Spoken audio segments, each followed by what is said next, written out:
Hi guys, welcome back. So for today's card I'm using the Everyday Monkeys by Mama Elephant. I also have the Combo Rectangle dies by Mama Elephant. And I have some Lawn Form Palm Tree dies, borders. And also the Stitched Simple Wavy borders for a bit of contrast in the background. We have a ton of inks that we're going to use today. I will go through those as we go through all of this, and I've already stamped and cut out using my scan and cut the three little images I wanted to use on this card.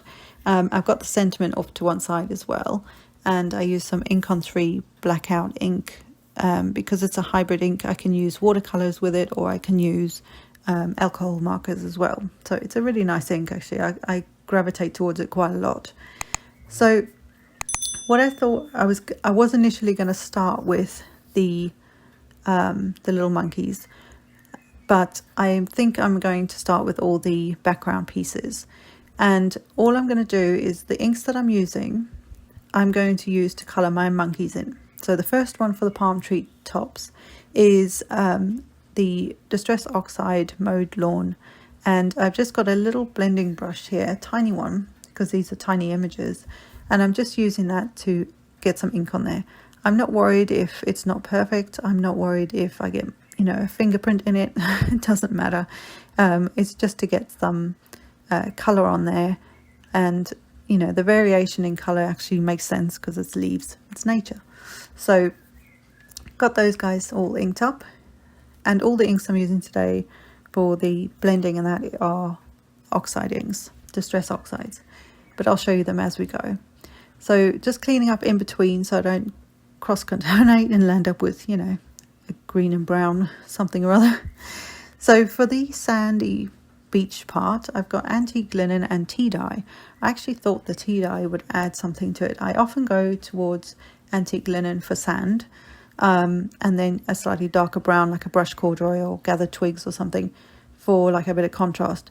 So for this I decided to use the antique linen, which like I say I love anyway. And then I picked up some of the tea dye, and I actually liked the colour. It gave it kind of a rosy sort of hint, like a warmer hint to the sand, and I thought that worked really nicely actually. So that's the start of our sand. We will add some extra stuff to it in a minute. Then I've got ground espresso for the tree trunks, so all the little tree trunks. So don't worry about the stuff above and below where all the brown's getting. We just want the trunks done, and that's what that section is for. So that's the palm tree border. And then while I had this, I do switch this up because this brush thing didn't work for what I want to do. But what I'm going to do is use some water and some of the ground espresso and just pick that up with a paintbrush and then tap it to give sort of like this sandy look to the sand, if that made any sense. And so I'll just keep adding some water and ink until I get that sort of basically splattering it, but it just gives that sort of sand look, and it just adds to it. It's just extra texture, or it's not really textural, but it gives that look of texture and interest in the background, which I love. I love. So appropriately, I've got Salty Ocean for the ocean. So I just thought it was a good color, and it actually works really nicely. When I had all these colors of inks sort of laid next to each other, they all seem to work nicely together. And I also don't need to go all the way to the bottom, because that top section is the bit that we need to see in the little scene we're going to create. So again, just getting that mopped up. And then for the sky, I've got tumbled glass. I always gravitate towards this for the sky, this or stormy sky, for a moodier sort of sky. But in the oxide, the tumbled glass is just so lovely. I just love it. And I didn't go all the way down again because there'll be pieces covering that up, but also that edge, that like horizon edge, if that's sort of slightly whiter, it makes sense. It will sort of give that glow. Maybe not glow, but you know what I mean. It just gives that edge of the horizon. So for these, this is part of the combo rectangles, and I've cut two of the largest piece of this funny looking thing, and I've inking the edge in mustard seed for one of them. I've cut it out twice, and I'll show you later on how this actually works. I kind of showed you there a second ago, but you'll see it better when it comes together. And then for the second piece, I'm going to use some squeezed lemonade, I believe, yeah, for the, again, just going around the edges. This is just to get those sort of knobbly bits inked and coloured.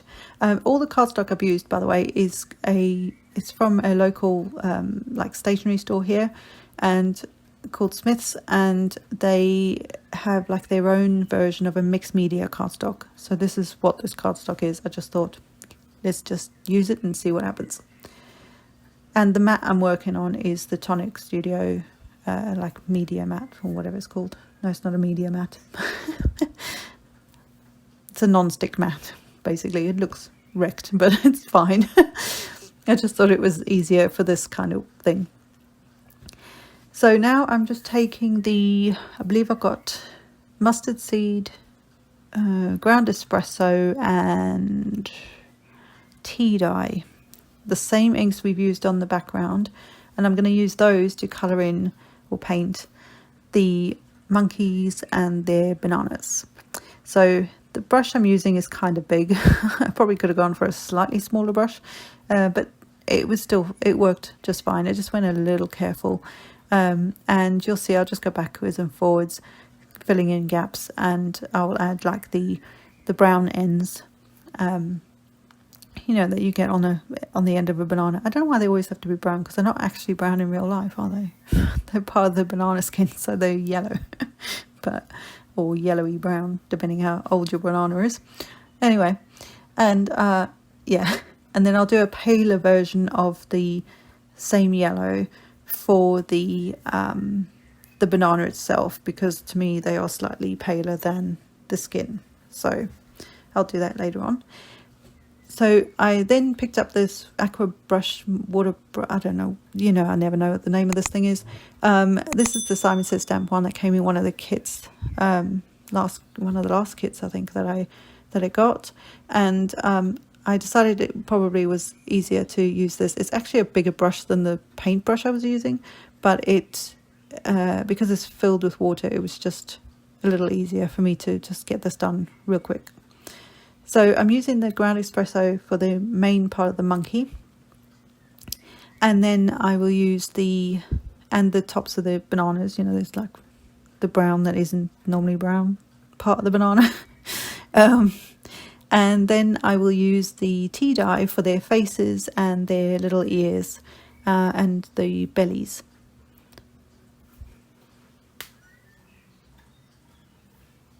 I believe, yeah. Just checking. I think I missed one of the bellies now that I'm looking at this and editing. I got this little guy, but I don't think I got the other one. No, totally forgot him. Oh well. And then a pale version, like I say, of the yellow. Just, you can barely see it on camera, but it's there. So there's the little guys. So I'll let them dry and get this cleaned up, and we'll start to put the pieces together. Oh, before I put them together, I actually want to spritz this with some water, for just some extra, even the sand that I've sort of splattered. Now you'll see I'm going to bring out 3 different kinds of bottles of water to spray this. My distress sprayer, which is the one I would suggest using, for some reason, well actually I know what it is, I think it's getting a little clogged, just from lime scale. So when I now use it to spray, it tends to spritz all over the place and not where I want it. So you can see on the ocean bit there's this massive splatter, and on one side and none on the other. so yeah, I need to fix that somehow. So I wanted more splatter of water, so I brought out another bottle, and then I just used the nozzle and actually flicked it on there and just did it that way. So you could do it that way to start with, and not worry about trying to spray using the nozzle. Yeah, it's only now, I mean, I've had my distress sprayer for many years, so I'm not surprised it's having a fit. So these 2 pieces, right, so they're exactly the same thing, but all you do is you take one of them and you turn it around, which hopefully you saw me do there. And that way you get the in-between or contrasting colour, depending how you've done this, in between of those knobbly bits, if that made any sense. So I'm just kind of lining this up. It's fairly easy to line up, but I would go slow with it because it takes me a minute to do that. Probably won't take you guys that long. And then this is the largest piece of the rectangle that comes with it. And they actually, it's easier to see this because there's actually a little edge on one of the sides, so it's quite simple to line those up, and then you land up with this cool kind of created background.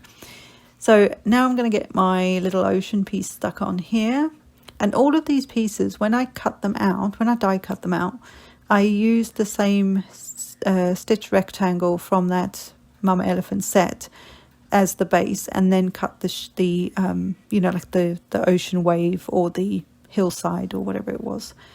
So for the palm trees, I stuck the sand up against the edge of the palm trees first, and then I will stick both pieces down to the card, just so that they've got them in the right position.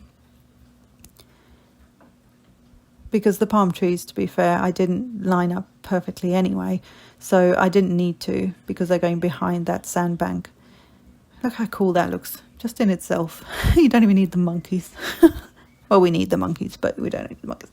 Right, so I'm going to just say something here. Did not realise that because this is the first time I've used these palm trees as well, and I like to show you firsthand on camera when I make a mess. The palm trees, the big ones, like the larger palm leaves, they're the same shape. The little ones, there's two different types, because I didn't understand when I was die cutting it. I didn't clock when I was die cutting it why I had two different, like two separate dies. I was like, I don't understand this. But I only had one for the larger one. There's two different shapes, right? So essentially you've got three different types of palm leaf going on here. Excuse me. So you've got the large ones, which are their shape, and then the two little ones are actually, one of them has 4 leaves and one has 5 leaves. Didn't even register. So I've got, you know, I went backwards and forwards. Thankfully I realised it's because they weren't lining up properly. So I managed to realise that. But just so you know, yeah, there's different shapes. Now, you know, most of you will be fine, and you'll probably clock this before you do get this far in your project, but I did not. So glad I cut enough out. So, anyway, so I'm getting my palm leaves stuck to the trees now, and doesn't that scene just suddenly come together? I just think it's so cool how things like this can just come together. And I left the palm leaves on the edge. I left them hanging off because I actually think I like that better. I was going to trim them down so they were the same as the edge of the, you know, the main background stitch rectangle, but I like them hanging off like that. I think it looks much nicer. And also this will be slightly smaller than the front of an A2 size card, so you'll still have that space anyway. So for the monkeys, I decided to go with some, I think this is 2mm thick foam, so this is like chunky foam. And I'm just going to stick them to the front. I'm not popping these down properly yet, I'm just lining them up a bit, make sure I've got some spacing right, and then I'll just pop them on. And obviously you saw I put my sentiment on there as well. This is actually my husband's birthday card for tomorrow when I'm filming this and editing. Don't tell him. By the time this goes up, he would have got it. But yeah, so I think it's a very cute card. And I think it's kind of funny and punny, and I just love it. So hopefully he'll like it. So just getting some flat adhesive on the back here, and as I went down to stick it on, my card picked up at the back of the adhesive, so it got stuck where it got stuck. So thankfully it wasn't too squonk. Anyway guys, so I hope you've enjoyed this fun little scene card. I'm actually on a roll with these now. I'm loving doing these kind of cards again, so I hope you'll come back for more. And there will be a mixture of cards coming up. I'm in a Halloween mood as well, so you'll see all sorts. But hopefully this has given you an idea for a nice birthday card. And until next time guys, I will see you then. Bye for now.